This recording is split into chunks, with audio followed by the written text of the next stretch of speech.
There we go.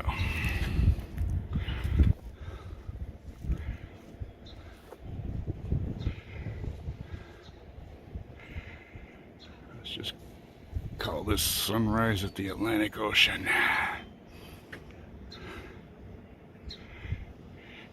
Near the Blue Waters Resort.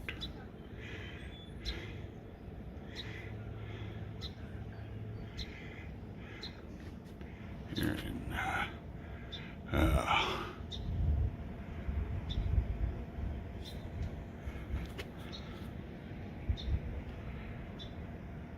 better look at the ocean out there.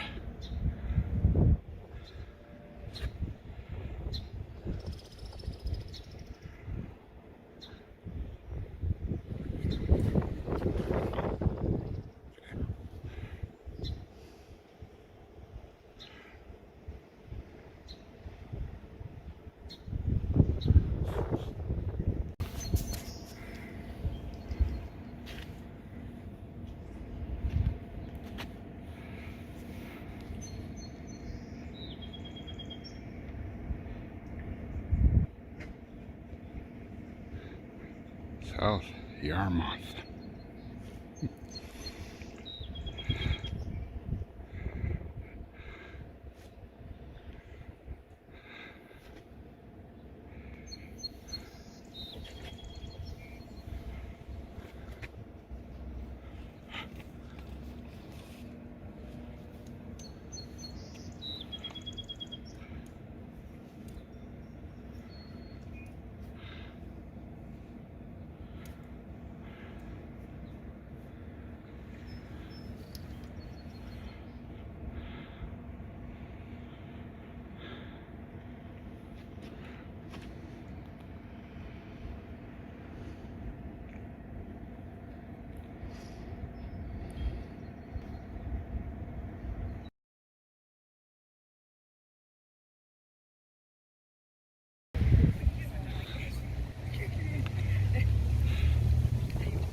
Things to expect on board: very tight, very cramped quarters, very little privacy. Traveling the North Atlantic in the late fall, expect heavy weather and rough seas. Now there was 127 people on the Mayflower, 102 pilgrims, 25 crew members who were hired to bring the ship to the New World. The pilgrims arrived here on Plymouth on December 18th, 1620.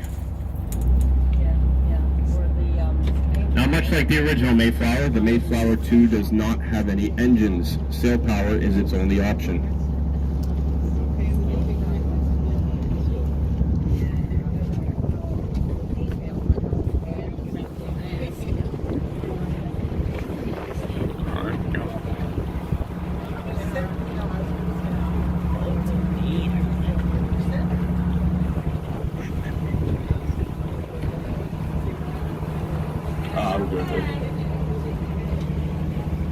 I'm getting some.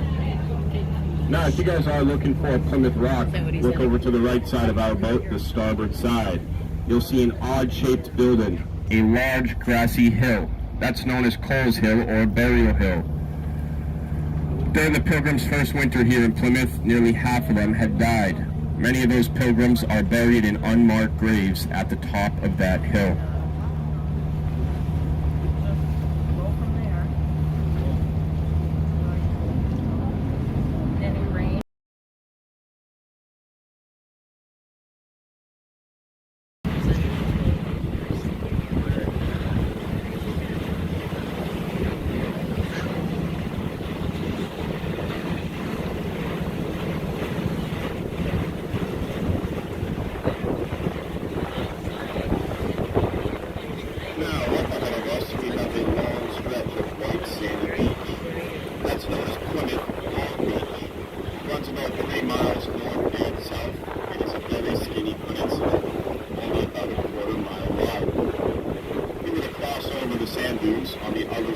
by light sandy beach and wide open ocean. Now there are some homes out there on Long Beach. Those are seasonal homes, only occupied during the summer months. Now these homes do not have electricity or running water. They rely on generators, solar panels, and rainwater reclamation systems. If one of these homes were to be destroyed during one of our storms, they are unable to rebuild.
That is a osprey nest. Oh, it is? There are some babies in there. There is? You can't really see them because they're down low in the nest. Oh, okay. Oh, there's a, he just brought it up. Yeah. He did what? Alrighty folks, we got our trap aboard. I'm going to go put this boat on our mooring, secure it, and I'll come back, talk all about the trap and how it works.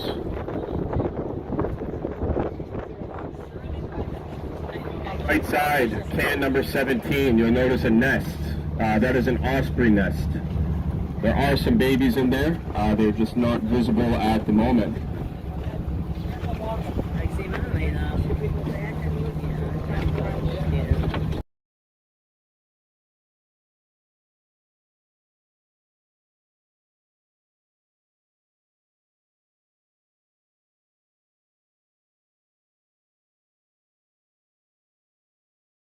Environmental police, harbor masters to come run our numbers, make sure I'm a licensed lobsterman.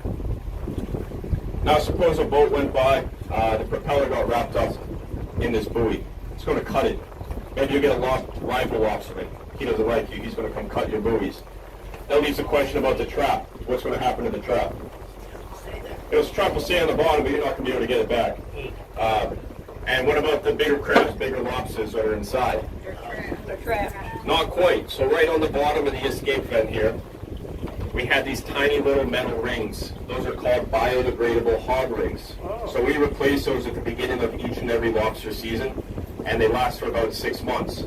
After 6 months, those rings are going to rust out, and this black vent will flip in on the hinges and open up to a much wider area, allowing those bigger lobsters, bigger crabs to escape. They don't spend the rest of their life in the trap. Yes? You can use any color pattern that you want as long as it's different from somebody else's. So someone theoretically could have green, white, and yellow, but instead of having it vertical, they could have it horizontal. Colors all registered with the buoy number. Is that an average size lobster? Is it small or large? I'd say that's just about average, yeah. So the trap itself, any idea how much a trap costs? So these traps, they're about $105 each. I got these about 5 years ago. They're only $60. Now with everything, price just keeps going up.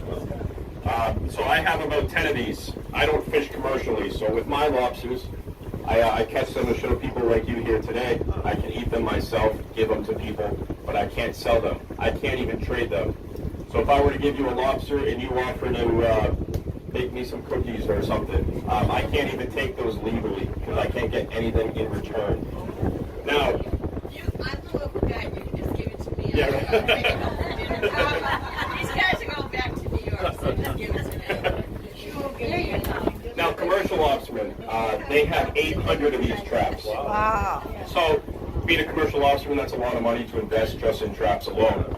Now, lobster season typically starts in May. There's not a set start date. So we have a whale species here in New England. They migrate up the coast, called the northern right whale. It's a very endangered species of whales. They'll come up here around late February, and they love Cape Cod Bay because there's a bait fish in there that they enjoy eating. Now, we can't start lobstering until 90% of the whales are moved northward. They've continued to migrate.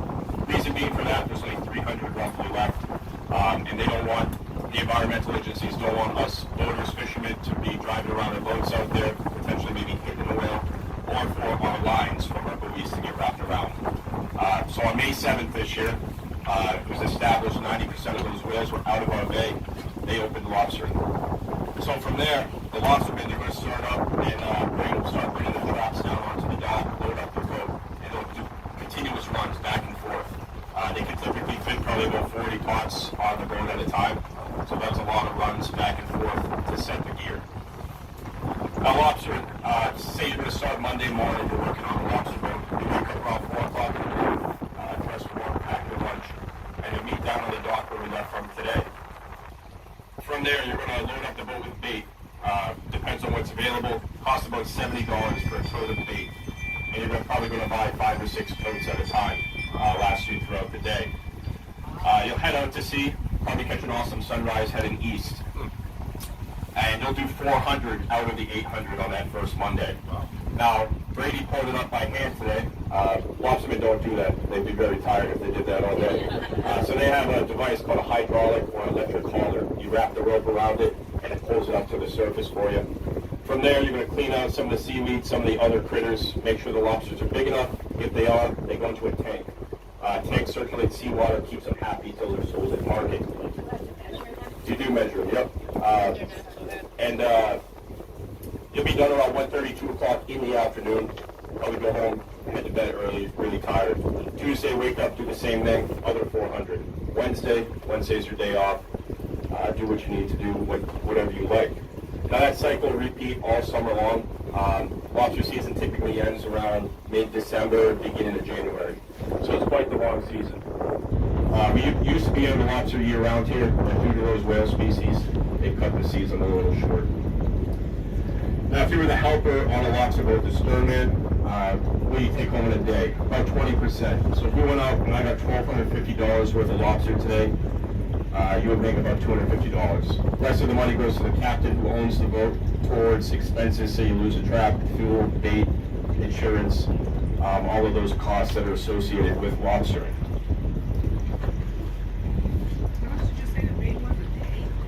Bait, so bait comes in a big tote like this big, about $70 a tote, and you'll probably use 4 or 5 totes for 400 traps.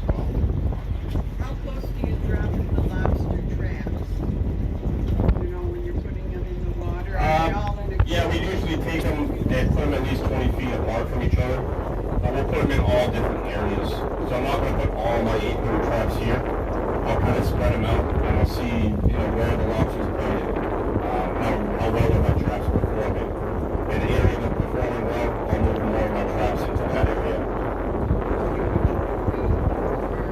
Yeah, so the buoys are attached to the critters that we get in these traps. This is a spider crab. This one, relatively small. A little bigger one here.